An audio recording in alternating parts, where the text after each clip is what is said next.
Good morning everyone. बच्चों, पिछली video में हमने पढ़ा था वाक्य भेद। ठीक है, कि रचना के आधार पर वाक्य के कितने भेद होते हैं और उपवाक्य क्या होते हैं।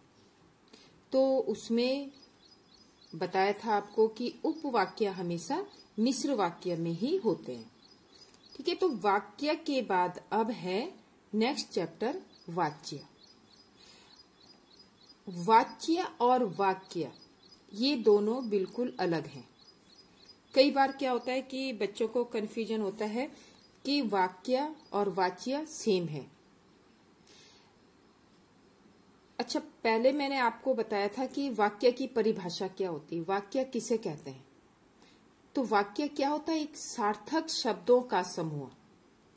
शब्द जो वर्णों से मिलकर बने होते हैं और जो उनका एक सार्थक, जिसका कोई मीनिंग होता है, उनके ग्रुप को, उन शब्दों के ग्रुप को वाक्य कहते हैं। और वाच्य, वाच्य का अर्थ होता है कथन, वाणी, कहने का तरीका। अब हम किसी वाक्य को किस तरह कहते हैं, जो उसके कहने के तरीके हैं, वो वाच्य कहलाते हैं। तो आज हम सबसे पहले इसकी परिभाषा पढ़ेंगे कि वाच्य का अर्थ है वाणी, और वाणी से तात्पर्य है वक्ता की वाणी या कथन। वक्ता कौन है? जो बोल रहा है, वो क्या कहना चाह रहा है, किसी बात को किस तरह से रख रहा है, उसको वाच्य कहते हैं। तो हम कोई भी भाषा बोले, उसको कहने का तरीका अलग होता है।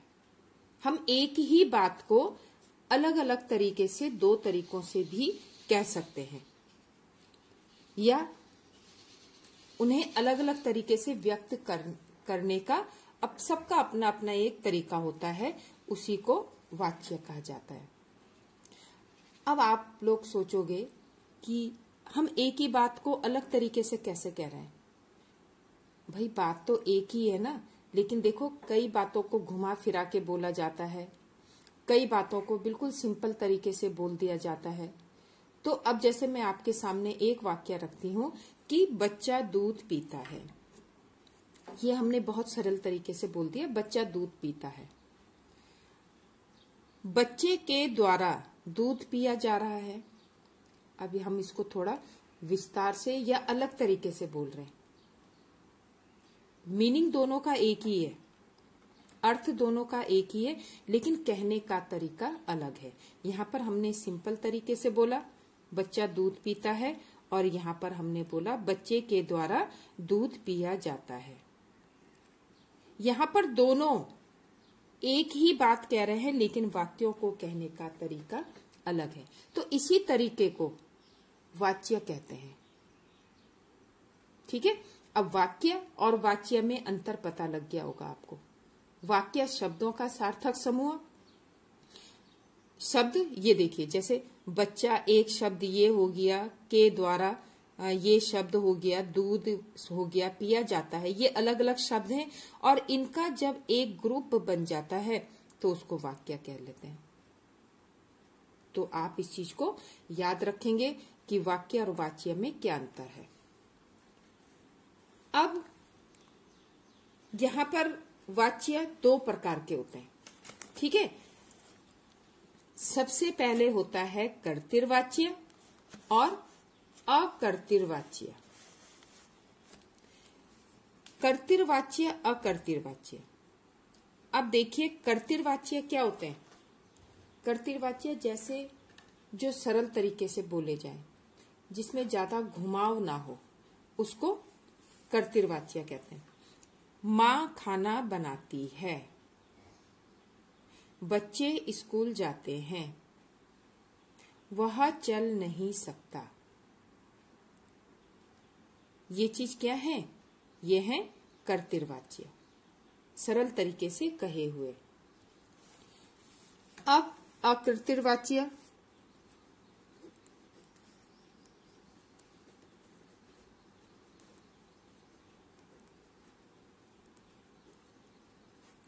अकर्तृवाच्य में क्या आता है?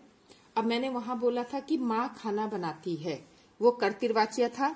अब हम लिखेंगे माँ के द्वारा खाना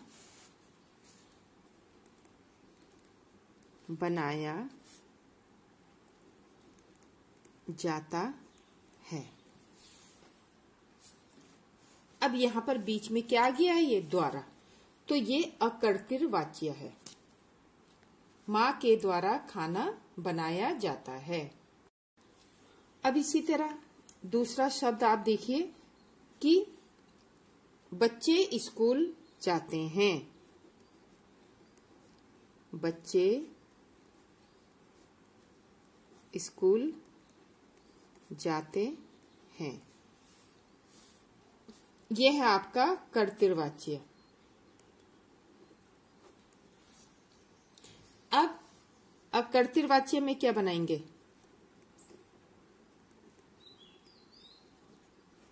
बच्चों के द्वारा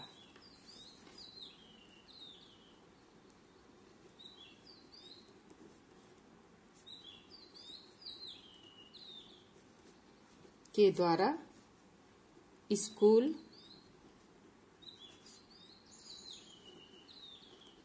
जाया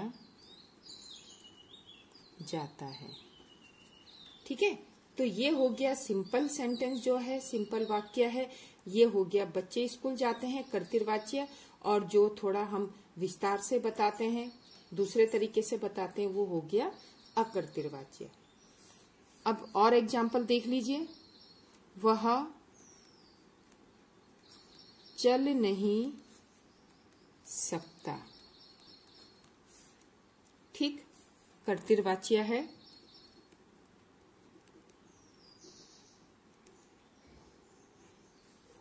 अब अकर्तृवाच्य, उससे चला नहीं जाता। ठीक, बहुत आसान तरीके से हम इसका पता लगा सकते हैं कि कौन सा कर्तृवाच्य होता है और कौन सा अकर्तृवाच्य।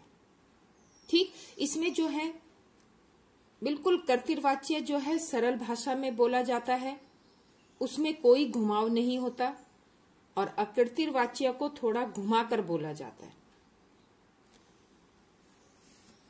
जैसे अब इसके और एग्जाम्पल देखिए। इसमें आपको एग्जाम्पल देखने बहुत जरूरी है, तभी आपको ये अच्छी तरह समझ में आएगा।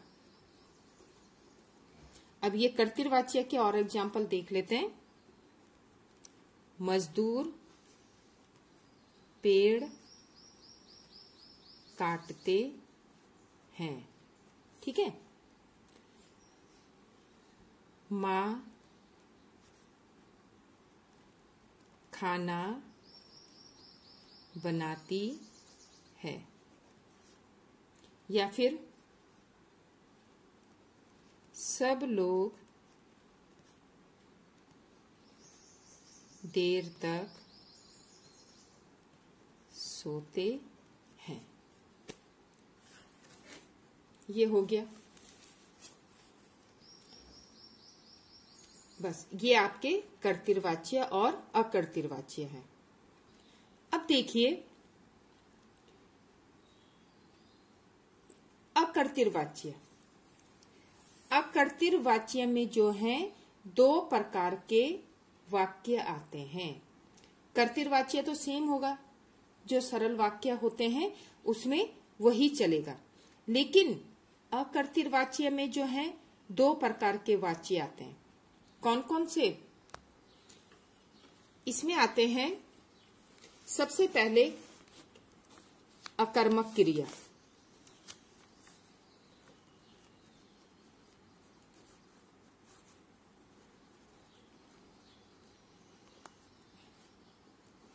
अकर्मक क्रिया वाले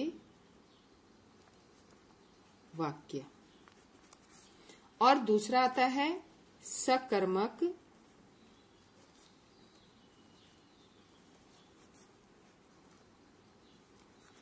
क्रिया वाले वाक्य।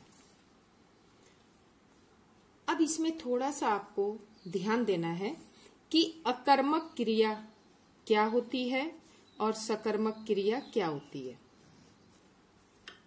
अकर्मक क्रिया जिसमें कोई कर्म ना हो, जिसमें कोई क्रिया ना हो,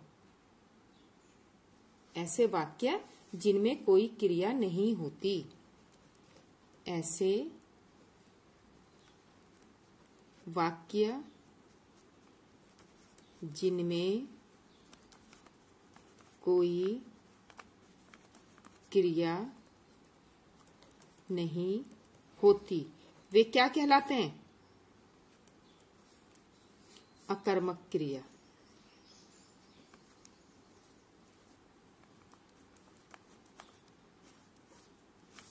ठीक है। और सकर्मक क्रिया जिन वाक्यों में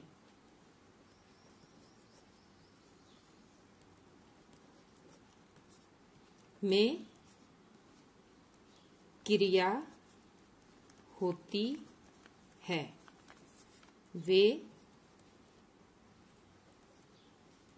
सकर्मक क्रिया कहलाते हैं। ठीक है। अकर्मक क्रिया और सकर्मक क्रिया, नाम से ही पता लग रहा है अकर्मक, जिसमें कोई क्रिया ना हो, नहीं है कर्मक क्रिया।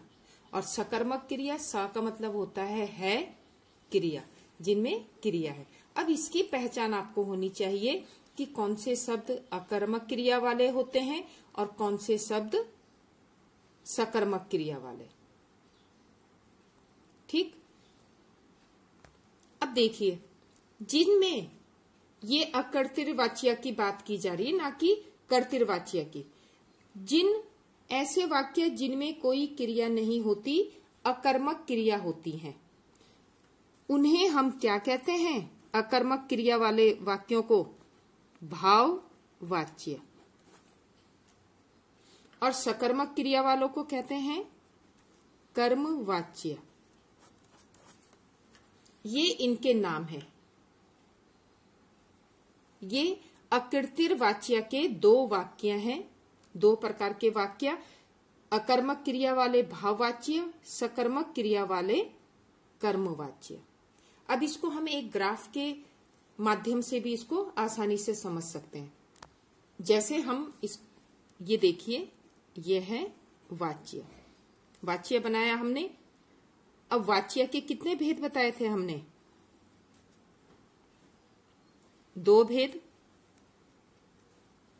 कर्तृवाच्य और अकर्तृवाच्य। हो गए। कर्तृवाच्य तो जो है वो एक ही, उसके कोई भेद नहीं है। लेकिन जो अकर्तृवाच्य है, इसके कितने भेद हो जाएंगे? 2, कर्मवाच्य और भाववाच्य। ठीक है, ये हो जाएगा कर्मवाच्य और भाववाच्य। अब कर्मवाच्य बताया था आपको क्या होता है? जहां पर क्या होता है? क्रिया होती है।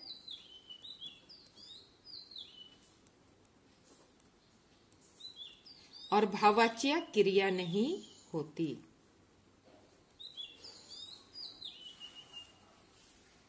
ठीक है, तो इस तरह से हम कर्मवाच्य और भाववाच्यों की पहचान करते हैं। तो इसके माध्यम से आप इसको बहुत आसानी से समझ सकते हो।